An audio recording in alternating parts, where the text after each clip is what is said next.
Welcome to RATV. Read Across the Ville. I'm Christy Mullins. And I'm Ashley Evans. And we together are your Duncanville ISD Literacy Coordinator. And behind the scenes tonight will be our K-12 Literacy Facilitator, Miss Aviant Ford. Hi guys, I'm so excited to be with you all tonight and even more excited to be chatting with you during this event. I will be hosting all of the giveaways, so look for me at Duncanville ISD in the comments. Remember to let me know what campus you are representing tonight by adding your school name in the chat. During our time together tonight, we'll be doing several things. We have some videos for you to watch, a live interview with author Cheryl King, and prizes that can be won by using the chat feature. Remember, keep your eyes on the chat throughout the event for your chance to win big. You should know that Read Across the Ville did not just start tonight. On Friday, we had a book drive-through where students were able to pick up a free book. And this morning, all of Duncanville ISD stopped, dropped, and read together as a community. One of our high school students was able to capture moments from these events.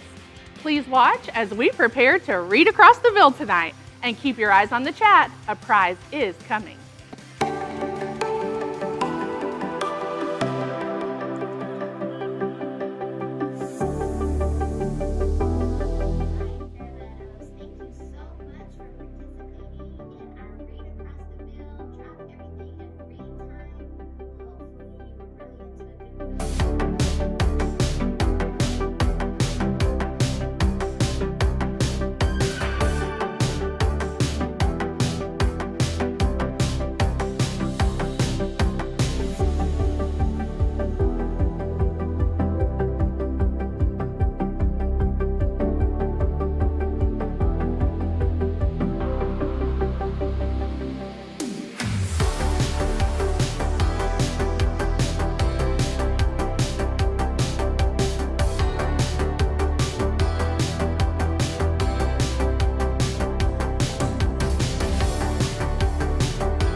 To Duncanville ISD student Evan Lee, under the direction of Clifford Reed, for your amazing work showcasing the events leading up tonight. And we have some winners. This is so exciting. Good luck. Sharon Halon from Brandenburg and Joseph Alvarez from Hardin. We will be sending you an autographed copy of Sitting on Top of the World by Cheryl King, in addition to some other literary texts. Our first guest tonight is no stranger to DISD. Let's welcome our Region 10 Superintendent of the Year, your friend and mine, Dr. Mark Smith. Well, good evening. Thank you so much for joining us, taking time out of your busy schedule to be here this evening. I am so excited to be here to participate in this awesome event. There are a whole host of team members who are responsible for putting on this event. They've done a great job. Christy, Ashley, I just want to say thank you for the great work and everyone who made this evening possible. You know, reading is so very important. That's the whole purpose, is to promote reading. We know that reading is the cornerstone of learning for our students. Good readers are excellent leaders. Good readers have success early on in their academic career, and they sustain that success in their academic career. So we want all of Duncanville to be rooted in reading. And so it was great to see the video. We had principals and other staff members all participating in reading. And again, it's just such a great effort to promote the whole idea and thought about reading. Hey, I have this great book. This is for young readers that I have been reading leading up to tonight's event, and it's called I Am Brilliant. It's a very inspiring book. It's a motivating book. Young readers, I think you would really, really enjoy this. Happens to be authored by one of our school board members, Dr. LaSonia Ivory. So it's a great book, and I'm just so happy to be able to promote it tonight. Again, this is an awesome event. I want to thank everyone who has done all the hard work behind the scenes to make this day possible, and continue to read, read, read. We know readers are leaders. So thank you very much. I'll toss it back over to Christy and Ashley. Pleasure to have Dr. Smith with us tonight. We are so very thankful for your leadership and your presence here with us. But Dr. Smith isn't the only district leader supporting Read Across the Ville tonight. Many of our district leaders met together to read you a story tonight. Sit back and enjoy this interactive reading of I Am One by Susan Verde. And keep your eyes on the chat. Another prize is coming. Hello, and welcome to Read Across the Ville.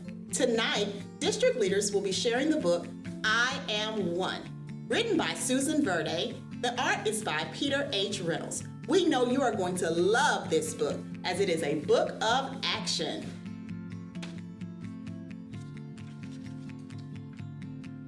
How do I make a difference? It seems like a tall order for one so small.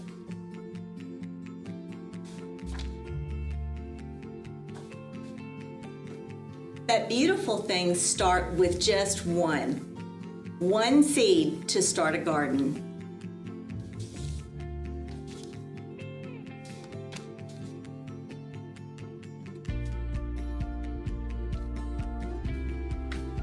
One stroke to start a masterpiece. One note to start a melody.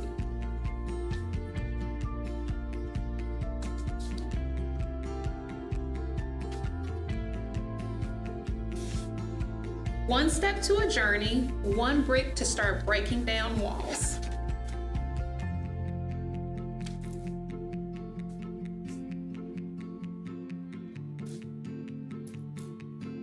And I can speak one gentle word to start a conversation.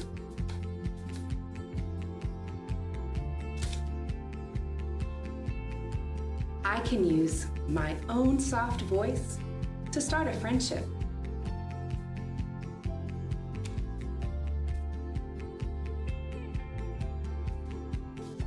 I can perform one act of kindness to start a connection.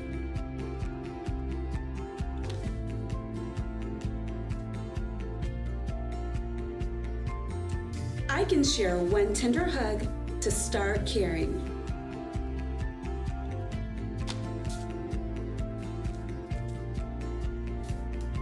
I can light one candle to start leading the way.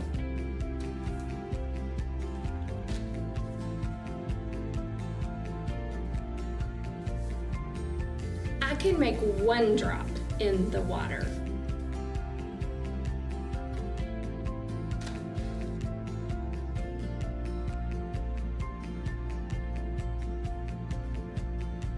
To start ripples that become swells, then waves.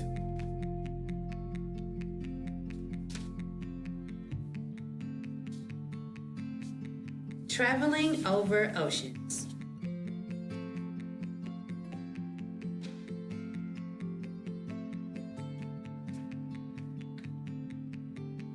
Landing on distant shores to start a chain reaction. Inspire a movement. Make a change.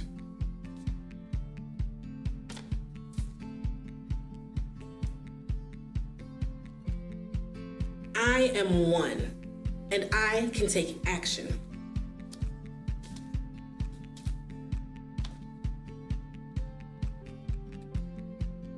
We are each one, and we can take action.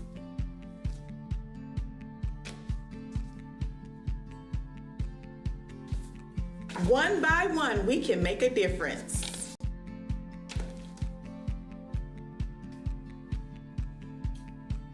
Because one is all it takes to start something beautiful. We hope that you've enjoyed this book, and we would like to encourage you to be the one that takes the right action steps in your classroom, in your community, in your school, in your family, to be the change and to spark the change that's going to make the difference in the world.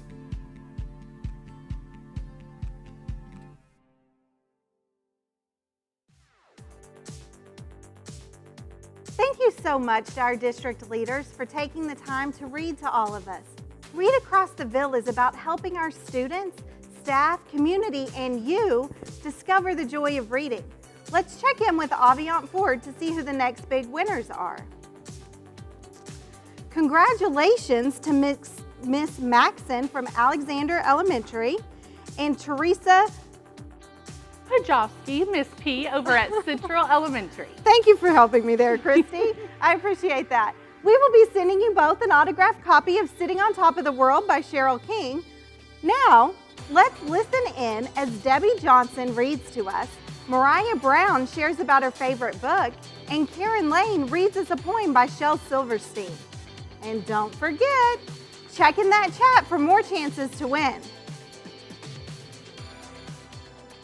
State Fair, the energy, thousands of people swarming about, moms pushing strollers, couples holding hands, teenagers bored with excitement, kids running back and forth around in circles, laughing, screaming, hot and sweaty, eyes wide open. Big tech smiles and waves. Howdy, folks! Cotton candy, corn dogs, each ride sings its own music. Ferris wheel, stuck at the top. Hurry, hurry, step right up. Sticky and sunburned. Everything at once. Auto show, caramel apples, nachos, farm animals, extreme rides, squeal in delight. Announcing the beginning of a show. Ice cream cone, funnel cake, BMX bike show, pig races, spin the wheel, toss the ring, shoot the ball. I won, I won. Stuff the Snoopy under my arm, chili cheese, fries. Texas Skyway, thirsty, dusty, and dirty. Long day ending. One more ride on the carousel. Enough of the fried food, the sweet cakes, the voices and laughter of 1,000 people fading away. Slowing down, dragging feet, dragging Snoopy, hot and sweaty, sticky, sunburned, dusty, dirty. Where's the car? Hi, my name is Mariah. I'm a junior this year at Duncanville High School. And today we're going to be talking about Speak by Lori Halse Anderson. Speak is about a young girl who's trying to survive her first year of high school. And she's been through a lot lately, like being pushed around, friends shutting her down, and stuff going on at home.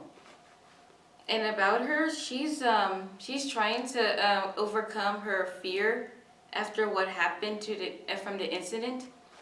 And it's like she made a new friend who wanted to be more involved, and she's trying to find herself and find her soul through art, which is the book cover here for Treat. And what I like about this book is how she managed to get her life back together, even when someone's trying to take that away from her, and especially getting her friends back and trying to get her academics back up so she can go easy on her parents, so they won't have to be so hard on her. And that reminds me of me in my freshman year. I was really shy and I was really lonely at the time. But then I decided to get myself back together and trying to find some new friends and trying to get my academics up. And what you guys should like about this book is that all of us like teen drama. Well, it's right here. But it's not just teen drama. It's about awareness, about why we should speak up and how we should say it, instead of letting it get to the best of us. 。 . 。 . 。 . 。 . 。 . 。 . 。 . 。 . 。 . 。 . 。 . 。 . 。 . 。 . 。 . 。 . 。 . 。 . 。 . 。 . . 。 . . . 。 . .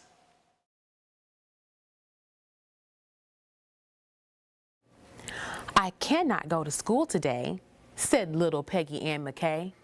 I have the measles and the mumps, a gash, a rash, and purple bumps. My mouth is wet, my throat is dry. I'm going blind in my right eye. My tonsils are as big as rocks. I've counted 16 chicken pox. And there's one more. That's 17. And don't you think my face looks green? My leg is cut, my eyes are blue. It might be instamatic flu. I cough and sneeze and gasp and choke. I'm sure that my left leg is broke. My hip hurts when I move my chin. My belly button's caving in. My back is wretched, my ankle sprained, my appendix pains each time it rains. My nose is cold, my toes are numb. I have a sliver in my thumb. My neck is stiff, my voice is weak. I hardly whisper when I speak. My tongue is filling up my mouth. I think my hair is falling out. My elbows bent, my spine ain't straight. My temperature is 108. My brain is shrunk, I cannot hear. There is a hole inside my ear. I have a hangnail and my heart is, what? What's that? What's that you say? You say today is Saturday? Goodbye, I'm going out to play. Ashley, now I'm dying for a State Fair corn dog. I want to visit one of our campus libraries to pick up a copy of Speak immediately. And I was so happy to hear a familiar poem from Shel Silverstein. I have checked in with Aviant Ford to see who our next big winners are, and I'm excited to announce that Oliver Lopez at Hardin and Pia Surgeon at Pace are each going to receive an autographed copy of Sitting on Top of the World by Cheryl King. We're also going to throw in a couple of other literary excitements for you. And now you will not believe what other exciting visitor is prowling around Duncanville tonight. Author Cheryl King is here to discuss her new book, Sitting on Top of the World. Christy, you forgot to mention that Cheryl is one of my good friends. I taught with her for years and years, and now she's a published author. I am so excited to introduce my friend to all of you here in Duncanville. Well, Ashley, you've not even mentioned what the best part of having a friend who is a published author is. I mean, remember all those boxes sitting by our desk? That's right! We have 200 advanced copies of Cheryl's book, Sitting on Top of the World, to give away. And I should mention that you can't even buy these yet. Nope. They don't go on sale until June 15th, but we have exclusive copies here with us tonight. So 8 lucky teachers are each going to win books for their classroom during Cheryl's segment tonight. Christy, enough about winning prizes. Let's meet the real deal, author Cheryl King. Woo! Hi. Before we get into the details of your book, can you tell the Duncanville community about who you are as an educator and an author? Yes, as an educator, this is my 13th year in education. I am a reading specialist, and I have been in 2 years of training as a dyslexia therapist, and I just graduated from that program. Awesome. And as an author, well, gosh, I've been an author for about a couple of minutes. Honestly, I knew from the age of like maybe in 3rd grade that I really wanted to write books. And so now finally, 40 years later, I'm finally making that happen. So exciting. Well, Cheryl, we're so thrilled to have you here tonight. It's interesting to know that you've been in education for 13 years. We're almost like teacher sisters. I'm on year 15. But I want to tell you that our goal for tonight is really to help reignite a passion for reading in our community. Can you tell us about a specific character or a book or an author, any in the world that has really inspired your love for literacy? Yes, so I have to dig way back and think about the first books that I loved as a child, and I loved Ramona Quimby, age 8, by Beverly Cleary. As an adult, though, I read the Harry Potter books, and those magical, whimsical stories just reminded me that I like to write stories too. That's such a testament to children who are reading in the classrooms and the writing that we support and do as students and teachers in the community. Cheryl, let's talk a little bit about sitting on top of the world. What can you tell us about June and her brother? So June and her brother live with their parents on a small farm in a very small town in Tennessee, and they don't have much. It's in the early 30s. They don't have a car, they don't have electricity on their farm, and they don't have running water inside.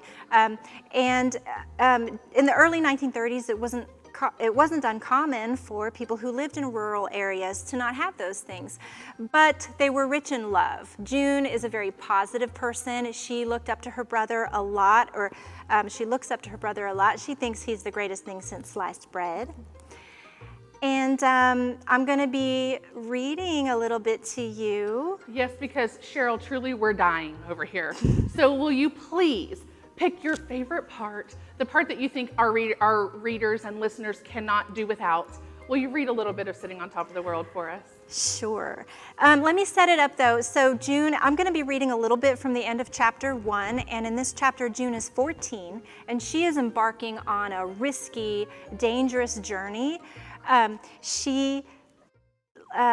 Let's see, sorry, I've lost my train of thought.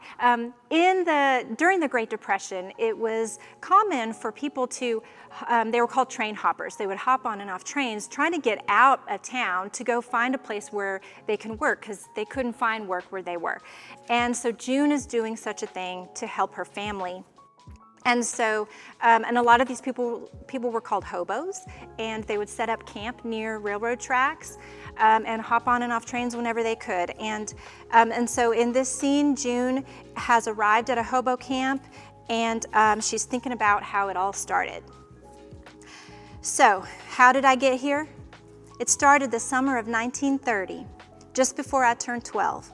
That's when everything went absolutely haywire. And if I knew then what I know now, things would be different, so different. See, the thing about me is I notice things. I notice things, but don't think nothing of it till later, and then I think, oh, crumbs, I knew it, or I should have seen that coming. Like that little twitch in Margaret Ann's left cheek when she ain't telling the whole truth, or the hitch in Mama's throat when she's trying to put on a brave face, but inside she's falling apart. And mostly, the darkness that shadowed Josie's eyes for a split second that day in Knoxville, when we felt like we were sitting on top of the world. Lord, were we happy that day. I wish I could go back to that day and hold on to Josie, keep him from going out on the rails.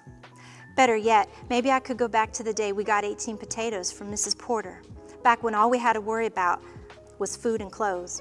'Cause, like I said, the world just kind of fell apart like wood rot. But that's the past. Can't change it.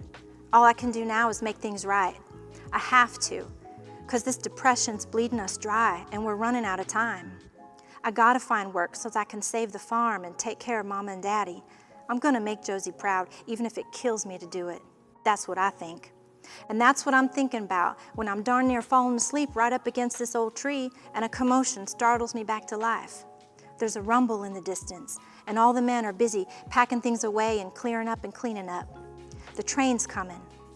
The bits and pieces of conversation I can hear tell me that some of the men are staying back, but most of them are hopping this train when it gets near.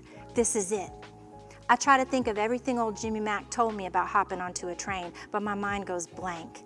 The train whistles, and the clackety-clack of the train cars on the rails is getting louder. I reposition my pack across my other shoulder and scoot up behind a tree closer to the clearing, closer to the tracks, and I see men approaching the tracks and crouching in wait. Now the train appears, and it's going much faster than I imagined. How am I going to jump onto that? Then I see the hobos running, so I run up after them, and one man half jumps, half climbs up into an open boxcar, and then another jumps up into the boxcar next to it. And all the others are running beside the train, and one by one they're jumping on and helping the others up. I'm running faster now, my pack bouncing against my hip. And I got one hand holding my cap on my head and one hand reaching up toward the train car, and a big beefy hand reaches for me. And men are hollering at me, but I can't hear nothing over the roar of the train that swallows the drumming of my heart. Jump!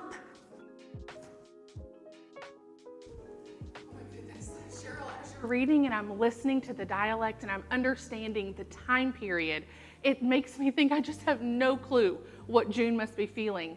And if you are lucky enough to get your hands on a copy of this book, I think you're going to feel the same way. Absolutely. I know that as I've been reading it, I am just thrilled at the story between June and her brother and that relationship. I can't wait to find out what happens next. Cheryl, we cannot thank you enough for being here with us tonight and for being so gracious, signing copies for us to give away. We just feel so honored to have you. Oh, thank you so much for having me. It's been a lot of fun. Good. Well, now it's time to congratulate our teacher winners and to hear from a few more of our own Duncanville ISD students. Congratulations to Diane Wood from Hyman, Natalie Chase from Hastings, Dadrian Davis from DHS, Darian Miller from Acton, Karina Tavares from Central, Miss Ruby, our librarian at Central, Ashton Mosley at Brandenburg, and Warren Milton at Bill Hartz. We are so excited for all of you. We'll be sending you some very exciting, lots of wonderful books for your classroom. You're each going to be receiving those sets very soon. Look for them toward the end of the week. Now, Marco Solis and Tristan Hampton will share their thoughts on a novel they have read, and Alyssa Acuna will read a popular children's book. Remember to keep your eyes on the chat for another chance to win. Hello, my name is Marco Solis. I'm a 12th grader and from Duncanville High School. Today I'm going to be talking about Cardboard by Doug Tennapel. It's a dad who's trying to work while he's in poverty, while everything's in distress and everything's hard to get to, and it's his son's birthday and he wants to give him a present. He ends up going to a magic shop and giving him some cardboard. He ends up making a life and created it into life, and son enjoys it, and he has a friend, an ex-friend that is jealous of him and wants to steal his cardboard. I like it because it's very interesting, it's entertaining, and it's a lot of drops that can get you by surprise. If you like action and suspense, you would like to enjoy reading this book. Hello, my name is Alyssa Acuna. I am an 11th grader at Duncanville High School, and I will be reading If You Give a Mouse a Cookie. If you give a mouse a cookie, he's going to ask for a glass of milk. When you give him the milk, he'll probably ask you for a straw. When he finished, he'll ask for a napkin. Then he'll want to look in a mirror to make sure he doesn't have a milk mustache. When he looks into the mirror, he might notice his hair needs a trim. So he'll probably ask for a pair of nail scissors. When he finished giving himself a trim, he'll want a broom to sweep up. He'll start sweeping. He might carry away and sweep everything in every room in the house. He may even wash up the floors as well. When he's done, he'll probably want to take a nap. You'll have to fix up a little box for him with a blanket and a pillow. He'll crawl in, make himself comfortable, and fluff the pillow a few times. He'll probably ask you to read him a story. So you'll read to him from one of your books, and he'll ask to see the pictures. When he looks at the pictures, he'll get so excited he'll want to draw one of his own. He'll ask for paper and crayons. He'll draw a picture. When he finishes the picture, he'll want to sign his name with a pen. Then he'll want to hang his picture on the refrigerator, which means he'll need Scotch tape. He'll hang up his drawing and stand back to look at it. Looking at the refrigerator, he will remind him that he's thirsty. So he'll ask for a glass of milk. And chances are, if he asks for a glass of milk, he's going to want a cookie to go with it. Hi, my name is Tristan Hampton. I'm a 10th grader at Duncanville High School, and today I'll be talking about Itachi's story Daylight by Masami Kishimoto. The book is about the main character, Itachi Uchiha, who in this world is known as the greatest ninja because he put himself before others, and that really taught me a lot about life and how to not always think of yourself, not always be self-centered, but always put others before yourself and help others. If you watch anime, or if you like a book with adventures or a lot of plot twists, then you will most likely like this book. What fantastic recommendations. I love a story that's full of surprises. I can't wait to get my hands on a copy of Cardboard. And I'll definitely recommend Itachi's story to my sons. They love anime. Hearing If You Give a Mouse a Cookie reminds me of my granddaughter. That is one of her favorites. Now, I've just checked in with Miss Aviant Ford to see who won the latest prizes. And I'd like to congratulate Melanie Lewis and Tiffany King. We'll be sending you an autographed copy of Sitting on Top of the World by Cheryl King. In addition to having Cheryl King live with us tonight, we're so lucky to have a powerhouse young adult author with us via video. During this video, Miss Aviant Ford will be in the chat, ready to hand out more prizes. Now one of our DHS librarians, Miss Alicia Austin, will introduce the work and talent of Neil Schusterman. I hope you all enjoy. Hi there, Panthers. I'm Mrs. Austin, and I'm here to introduce a very special guest, Neil Schusterman, one of my favorite young adult authors. And if you've ever read one of his books, he's probably one of your favorites too. His stories are thought-provoking, they can be a little scary, and unforgettable. He writes what-if stories, such as, what if all illnesses were eradicated, but as a result, our world has become overpopulated? His stories will stick with you long after they are over, and before you know it, you'll start to see threads of them everywhere you look. Neil Schusterman is also very generous with his time. When I emailed him and asked him if he would participate in Read Across the Ville, it was a resounding yes. I hope you enjoy getting to know him as he shares his newest story in a book talk he recorded just for you.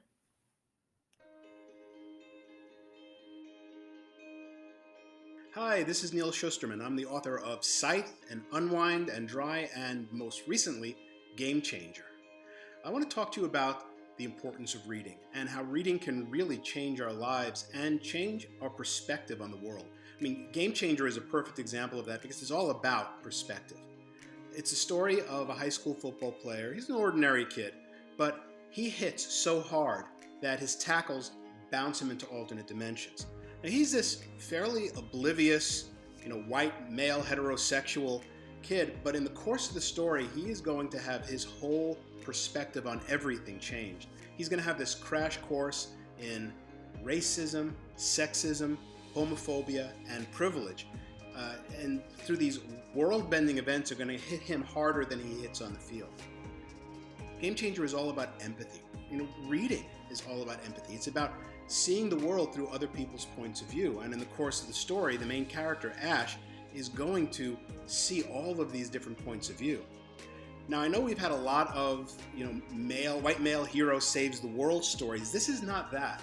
My whole point was to do the opposite of that, was to take that same character and have him learn that he's not the hero that he thinks he is. And the only reason that the world needs saving is because of his actions and also because of his inactions. Game Changer is about modeling social responsibility and accountability, even when it's painful. And it's something that we all have to do. It's my hope that with Game Changer that everyone who reads it will develop new perspectives on their lives and the world and their place in the world. So I hope you enjoy it, and I hope you keep on reading. What a treat to have Neil with us tonight. We thank you, Neil, so much for your support. Ashley has just checked in with Aviant, and she's ready to share the names of our winners. And we would like to congratulate Mr. Stevens at Bird and Miss Molitor at Hardin. Guys, congratulations. Well, so far this evening, we've enjoyed several books together. We've learned from two remarkable authors, and many of you have won prizes from your participation in the chat. But we don't want the fun to end there. We are about to have the opportunity to drop everything and read together as a community. And Ashley, did you know that it is widely believed that reading for just 15 minutes each day can substantially improve a student's reading achievement. That's right, Christy. Students who read a minimum of 15 minutes a day are exposed to over 6.5 million words from the time they're in kindergarten until they graduate from high school. 15 minutes of reading a day allows students an opportunity to learn over 6,500 new vocabulary words during their time in school.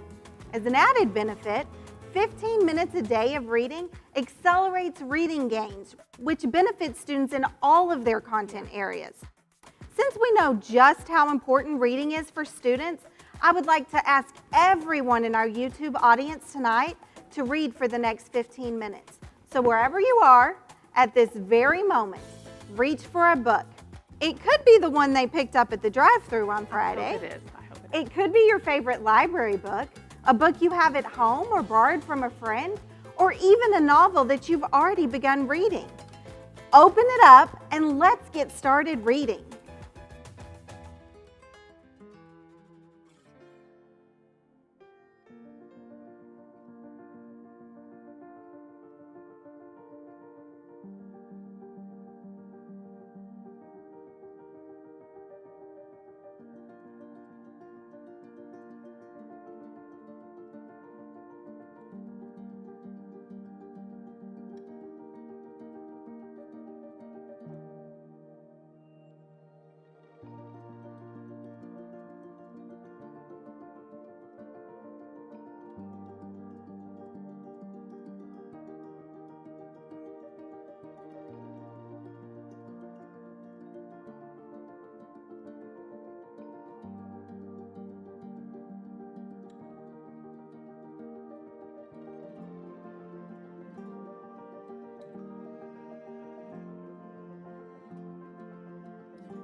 Oh, is our time up already? It can't be. This book is so good. You're kidding me. I mean, I just love taking the time to read a good book. Before I share a little bit about what I read, I want to congratulate two people, the last of tonight's winners. We've heard from Miss Aviant Ford that they are Janine Burke-Bickler at DHS and Sherry Smith from the Plaza. Did you know that Miss Burke-Bickler reads at least 30 minutes a day and Sherry reads an hour or more? That has to be why she's one of the smartest people I know. Probably. Tonight, I read Fry Bread by Kevin Noble Mallard. In this children's picture book, the reader learns about fry bread, a traditional Native American food. I was amazed to learn the history of fry bread. It's about how Native Americans were forced to learn new recipes in a land that was their own, yet foreign to them all at the same time. I connected so well to the common thread of this book that often food brings us together and helps others see who we are. That's true for all of us in so many ways. Christy, that sounds like a wonderful read. Oh, it is. I'm going to have to add that to my next to read to Emma Bear list. Yeah. But I have to say, you must look into reading Other Words for Home by Jasmine Warga. It's about a Syrian girl named Jude who uncovers truths about culture, identity, and prejudice as she shares her refugee story in verse. Having this fantastic day of reading makes me wonder, just how can we keep this going? Well, the easiest way to continue the excitement that we have been building tonight is quite simply to read. Reading should be a part of every day in some way. Reading at school, reading at home, reading in the car. Studies show that when parents get involved, students thrive. If you are the parent of a younger student, set a goal for your family that you will read aloud and together on a daily basis.